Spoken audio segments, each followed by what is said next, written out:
Hello everyone. JEE mains advanced का एक बहुत ही इंपॉर्टेंट टॉपिक होता है ट्रिग्नोमेट्री, जहाँ पे हर बार क्वेश्चन पूछे जाते हैं और कभी-कभी जो क्वेश्चंस होते हैं वो बाउंड्री वैल्यू प्रॉब्लम से होते हैं। बाउंड्री वैल्यू प्रॉब्लम्स का मतलब क्या हुआ कि आपको बहुत सारे वेरिएबल्स दिए जाएँगे और राइट हैंड साइड में एक कांस्टेंट दिया जाएगा। आपको ऐसा सोचना है कि ये इक्वेशन कब फिज़िबल है। इस तरह के क्वेश्चन को सॉल्व करने के लिए हम बाउंड्री वैल्यू टेक्निक का यूज़ करते हैं। जैसे ये क्वेश्चन दे रखा है cos square x plus 1 upon cos square x। Right, मैं इस क्वेश्चन को लिख देता हूँ और जरा दूसरा वाला जो ब्रैकेट है वो basically 1 plus tan square 2y है और तीसरा वाला ब्रैकेट है 3 प्लस sin 3z। और इसमें इस जो लेफ्ट हैंड साइड है इसकी इस क्वांटिटी की जो वैल्यू वो 4 के बराबर दे रखी है और हमें इस तरह के ऑप्शन है। तो मेरी जान इस क्वेश्चन में ये देखने वाली बात थी कि ये क्वांटिटी पॉजिटिव है और ये भी क्वांटिटी पॉजिटिव है। तो ये उल्टा सीधा लिखा हुआ है, तो अगर तूने एम-जीएम लगाया तो ये क्वांटिटी हमेशा तेरी 2 से बड़ी होगी।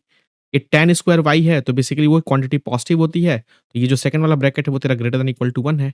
ये sin 3z की वैल्यू बेसिकली -1 से 1 तक वेरी करेगी, तो अगर तूने 3 ऐड किया तो ये वाला जो ब्रैकेट होगा वो 2 से लेके 4 तक वेरी करेगा।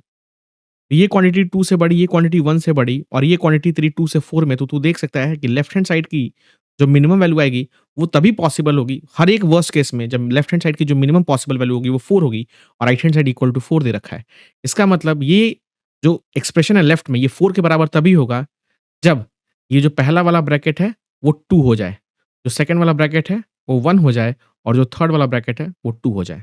अब पहले वाले ब्रैकेट को 2 करने के लिए तेरे को पता है कि तेरे को cos स्क्वायर x को 1 करना पड़ेगा। सेकंड वाले ब्रैकेट को तेरे को 1 करने के लिए तेरे को tan स्क्वायर 2y को 0 करना पड़ेगा और थर्ड ब्रैकेट को तेरे को 2 करने के लिए तेरे को sin 3z को -1 करना पड़ेगा। और sin 3z को -1 करेगा तो यहाँ पे 3z की वैल्यू आ जाएगी तेरी 4n-1 π/2। यहाँ से z आ जाएगा तेरा 4n-1 π/6। और अगर तुमने tan स्क्वायर 2y को 0 किया, इसका मतलब 2y की जो वैल्यू होगी वो n पाई आ जाएगी। तो y की वैल्यू आ जाएगी n π/2। और cos स्क्वायर x को अगर तूने 1 किया तो x की वैल्यू जो आएगी वो ऑड मल्टीपल ऑफ पाई भी आएगी और इवन मल्टीपल ऑफ पाई भी होगी, राइट? तो it is basically sum m pi. तो यहाँ से मुझे दिख रहा है कि option a can be correct because x may be the multiple of pi and y can be multiple of पाई/2। तो इस तरह से इस क्वेश्चन का जो करेक्ट आंसर होगा वो ए और डी होगा। तो ऐसे और भी इंटरेस्टिंग क्वेश्चन को जानने के लिए चैनल को लाइक कर, शेयर कर और सब्सक्राइब कर।